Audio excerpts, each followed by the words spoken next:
If your Tru-Point cameras are having trouble detecting the wheel clamps and you constantly see a tilt or leveling error, don't worry. This is usually a quick fix. To correct this, go to Service, then select Calibration.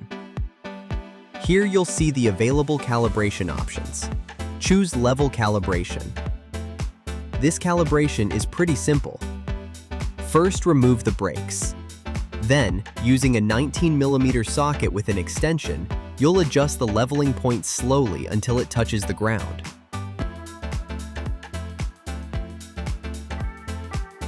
Repeat the same process for the next leveling point.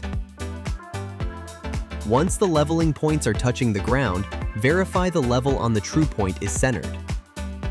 Now return to the screen and hit Next. Wait until the calibration is complete. And that's it.